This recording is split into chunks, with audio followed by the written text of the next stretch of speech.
সকলোৰে মনত আছে সেই কচুতলিত পুনৰ একাংশ সন্দেহযুক্ত নাগৰিকে দখল কৰা দেখিবলৈ পোৱা গৈছে। এইবাৰ বাহৰ পাতি খিলঞ্জীয়াক ভাবুকি দিছে একাংশ সন্দেহযুক্ত নাগৰিকে। 10-15 জনীয়া দল পাতি এইবাৰ খিলঞ্জীয়াক প্ৰাণে মৰাৰো ভাবুকি প্ৰদান কৰিছে কচুতলি দখল কৰা একাংশ সন্দেহযুক্ত লোকে। এই মুহূৰ্তত আমি সবিশেষ তথ্য আপোনালোকক জনাবলৈ চেষ্টা কৰিম। এটা ব্ৰেকিং নিউজ আমি লৈ আহিছো এই মুহূৰ্তত, কিয়নো পুনৰ কচুতলিৰ ভূমি দখল কৰি এইবাৰ খিলঞ্জীয়াক ভাবুকি প্ৰদান কৰিছে সন্দেহযুক্ত লোকে। উচ্ছেদিত ভূমিত বাহৰ পাতি খিলঞ্জীয়াক প্ৰাণে মৰাৰ ভাবুকি বেদখলকাৰীৰ। দখলত বাধা দিলেই ভয়ংকৰ পৰিস্থিতি কৰাৰো সকিয়নি সন্দেহযুক্ত লোকৰ। 10ৰ পৰা 15 জনীয়া দলে টেণ্ট বান্ধি কচুতলিত বাহৰ পতাৰ যি দৃশ্য, সেই দৃশ্য আমি পূৰ্বতেও দেখুৱাইছোঁ। প্ৰশাসনে বৰ্তমান সময়ত দেখিবলৈ পোৱা গৈছে অতি তৎকালে সেই স্থান ত্যাগ কৰাৰ নিৰ্দেশ দিছে, কিন্তু তাৰ বিপৰীতে প্ৰাণৰ সংকটত ভুগিছে খিলঞ্জীয়া। সোণাপুৰৰ একাংশ খিলঞ্জীয়া প্ৰাণৰ সংকটত ভুগিছে, কিয়নো কচুতলিৰ ভূমি দখল কৰি খিলঞ্জীয়াক প্ৰাণে মৰাৰ ভাবুকি প্ৰদান কৰিছে সন্দেহযুক্ত লোকে। উচ্ছেদিত ভূমিত বাহৰ পাতি খিলঞ্জীয়াক ভাবুকি। আমি দৃশ্য দেখুৱাই আছো, এক্সক্লুচিভ দৃশ্য চাওক। যি স্থানত এক উত্তপ্ত পৰিস্থিতি, যি স্থানত যি উচ্ছেদিত এই ভূমি আপোনালোকে স্ক্ৰীণত দেখিছে, এই ভূমিতে আচলতে কেনেধৰণৰ অপ্ৰীতিকৰ পৰিস্থিতিৰ সৃষ্টি হৈছিল। প্ৰশাসনৰ 20তকৈও অধিক লোক আহত হৈছিল। উচ্ছেদিত লোক আৰু প্ৰশাসনৰ মাজত যি হতাহতিৰ খবৰ, যি দৃশ্য সমগ্ৰ দেশ জোকাৰি গৈছিল, সেই দৃশ্যই তাৰ পিছতো এয়া চাওক আমি দেখুৱাই আছো। তৰ্জা বাহৰ এনেধৰণে ঘৰ বান্ধিছে একাংশ লোকে, আৰু যি স্থানত গুলিয়াগুলি হৈছিল সেই স্থানত চাওক কি ধৰণে টেণ্ট পাতিছে একাংশ সন্দেহযুক্ত নাগৰিকে। আমি দৃশ্য দেখুৱাই আছো, অতি শিহৰণকাৰী খবৰ বুলি ক'ব লাগিব।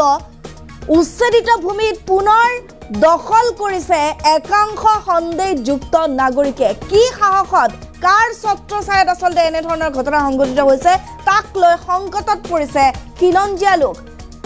আৰু কেইগৰাকীমান খিলঞ্জীয়া মহিলাই এই কচুতলি পথাৰত মাছ মাৰিবলৈ যোৱাৰ সময়তে একাংশ সন্দেহযুক্ত লোকে আচলতে তেওঁলোকক প্ৰাণে মৰাৰ ভাবুকি প্ৰদান কৰিছিল।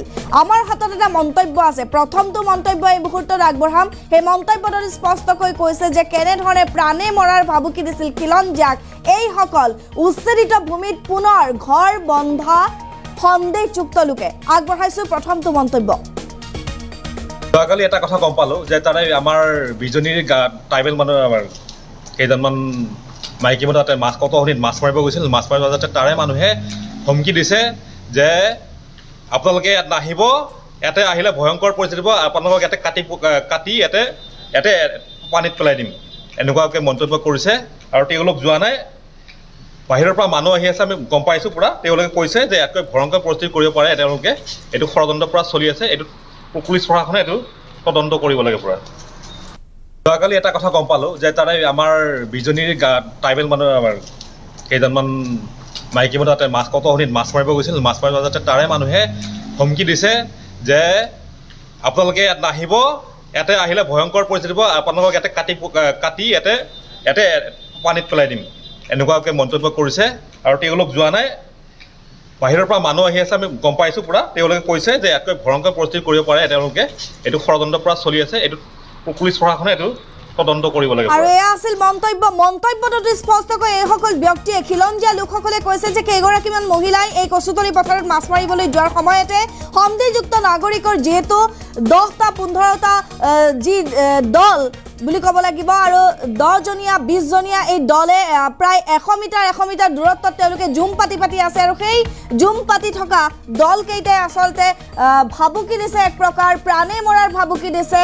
আৰু খিলঞ্জীয়া লোকসকল বৰ্তমান সময়ত প্ৰাণৰ সংশয়ত ভুগিছে।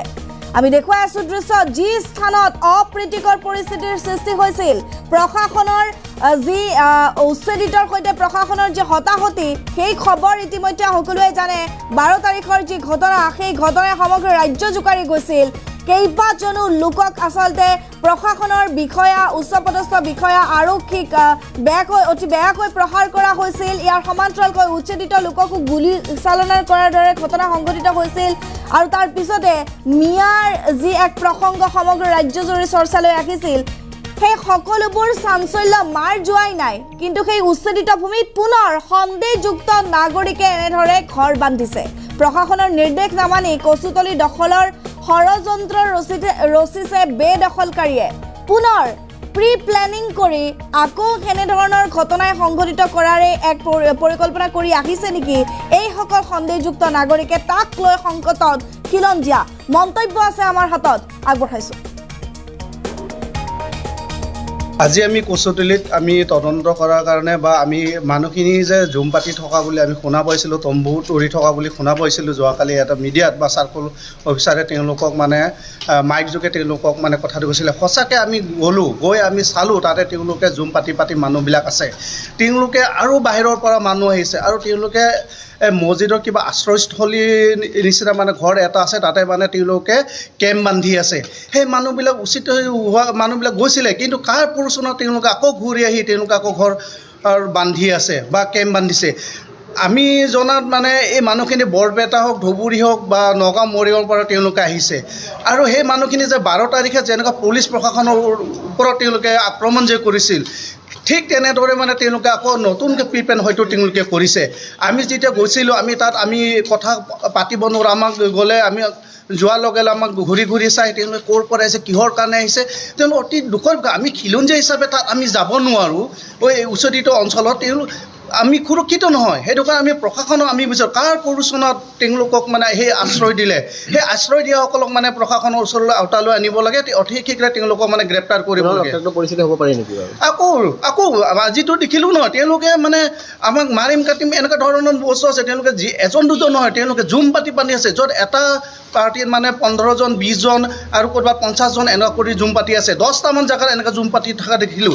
মানে সেইটো মানে নিশ্চয় মানে ভৱিষ্যতলৈকে এটা বেয়া খবৰ হয়তো ইংগিত দিছে। সেইটো কাৰণে আমি প্ৰশাসনক দাবী জনাইছোঁ যে এই বস্তুটো তদন্ত কৰি যিখিনি উচিত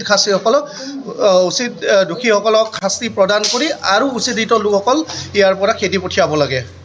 আজি আমি কচুতলিত আমি তদন্ত কৰাৰ কাৰণে বা আমি মানুহখিনি যে জুম পাতি থকা বুলি আমি শুনা পাইছিলোঁ, তম্বুত উৰি থকা বুলি শুনা পাইছিলোঁ যোৱাকালি এটা মিডিয়াত বা চাৰ্কল অফিচাৰে তেওঁলোকক মানে মাইক যোগে তেওঁলোকক মানে কথাটো কৈছিলে। সঁচাকৈ আমি গ'লোঁ, গৈ আমি চালোঁ, তাতে তেওঁলোকে জুম পাতি মানুহবিলাক আছে।